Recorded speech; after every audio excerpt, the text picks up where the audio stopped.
দলিল বড় না খতিয়ান বড়? বিভিন্ন সময়ে এই একটা কথা আমরা শুনে থাকি, দলিল বড় বা খতিয়ান বড়। এই বিষয়ে একটা কনফ্লিক্ট লেগেই থাকে বা সন্দেহের মধ্যে থাকে যে আসলে আইনগতভাবে কোনটা বড় হবে বা কোনটা প্রাধান্য পাবে। এক কথায় যদি আমরা বলতে চাই সেক্ষেত্রে অবশ্যই একটা বিক্রয় দলিল খতিয়ানের উপরে প্রাধান্য পাবে। অর্থাৎ যখনই একটা সম্পত্তি রিলেটেড কোনো সমস্যা তৈরি হবে এবং সেখানে যদি দেখা যায় যে খতিয়ান একরকম এবং বিক্রয় দলিল আরেক রকম, সেখানে বিক্রয় দলিলটাই প্রাধান্য পাবে। কিন্তু এটা আইনের একটা সহজ কথা।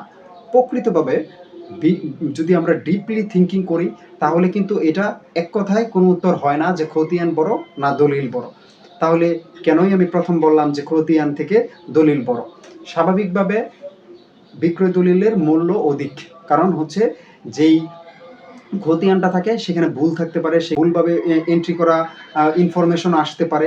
তো সেই ক্ষেত্রে দলিলটাকেই প্রাধান্য দেওয়া হয়, কারণ বিভিন্ন সময় খতিয়ান সংশোধন করা যায় যে কোনো মুহূর্তেই সহজভাবেই, কিন্তু দলিল সংশোধনের প্রক্রিয়াটা কিন্তু এতটাই সহজ না।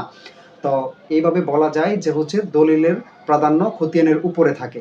কিন্তু এখন ধরা যাক একটা সিচুয়েশন যেখানে একটা দলিল ভুলভাবে তৈরি করা হয়েছে, ভুলভাবে লিপিবদ্ধ করা হয়েছে, বা একটা দলিলে আইনগত ভিত্তি নাই, বা দলিলটা একটা জাল জাল দলিল। সেক্ষেত্রে কিন্তু সে কখনোই একটা খতিয়ানের বিপরীতে প্রাধান্য পাবে না।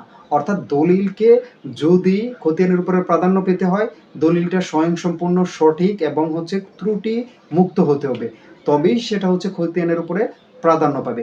এটা কেন বলা হয়? ধরেন আপনি একটা সম্পত্তির মালিক, যেটা দলিলের মাধ্যমে, আবার অন্যজন আরেকটা সম্পত্তির মালিক, সেটা সে খতিয়ানের মাধ্যমে হইল উত্তরাধিকারীর সূত্রে। তখন কে আসল মালিক হবে?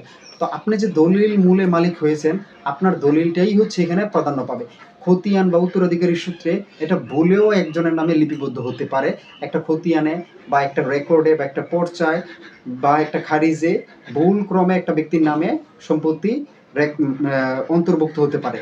সেক্ষেত্রে কিন্তু আপনার দলিলের বিপরীতে সেই ব্যক্তি সম্পত্তি নিয়ে যেতে পারবে না। আপনি দলিল প্রদর্শন করলে তার যেই খতিয়ান বা পর্চা বা যেটা নামজারি বা খারিজ আছে সেটা বাতিল হবে। সে বিষয়ে কিন্তু একটা ভিডিও আমার চ্যানেলে অলরেডি আপলোড করা আছে, যে কিভাবে খারিজ বাতিল করতে হয় বা খারিজ বাতিলের নিয়ম। চাইলে দেখে নিতে পারেন, লিঙ্ক ডিসক্রিপশন বক্সে দেওয়া থাকবে।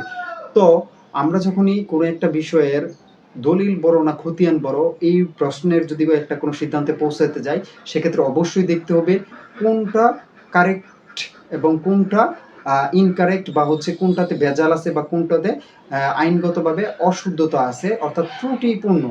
অর্থাৎ যখনই আমরা বিবেচনা করব তখনই আমরা চেইন বিবেচনা করব, মালিকানা চেইন, সিএস থেকে S A, R S, BRS এবং দলিল, এই ধারাবাহিকতাটা মেনটেন করিয়া যদি খতিয়ানের প্রাধান্যতা বেশি থাকে তাহলে আমরা দেখব খতিয়ানই সঠিক।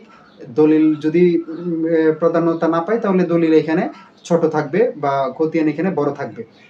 কিন্তু যদি আমরা দেখা যায় যে সমস্ত মালিকানা আর যাচাই করার পরে খতিয়ানের থেকে দলিলের অগ্রাধিকার বেশি এবং দলিলের গ্রহণযোগ্যতা বেশি, তখন অবশ্যই দলিল বড় হবে। তো এই বিষয়ে এক কথায় যেহেতু কোনো উত্তর দেওয়া যাচ্ছে না, তাই স্বাভাবিকভাবে ধরে নেওয়া হয় যে খতিয়ানের থেকে দলিল বড় বা দলিলের অগ্রাধিকার বা প্রাধান্য বেশি। আশা করি এই বিষয়ে একটা ধারণা পেয়েছেন, এবং এই বিষয়ে যদি আরও কোনো আপনার যদি প্রশ্ন থাকে অবশ্যই চ্যানেলে জানাবেন। তাছাড়াও আইন সংক্রান্ত যে কোনো প্রশ্ন আপনি কমেন্টে জানাতে পারেন। ভিডিওটি ভালো লাগলে চ্যানেলটিকে সাবস্ক্রাইব এবং ভিডিওটি শেয়ার করে দিবেন। ধন্যবাদ সবাইকে।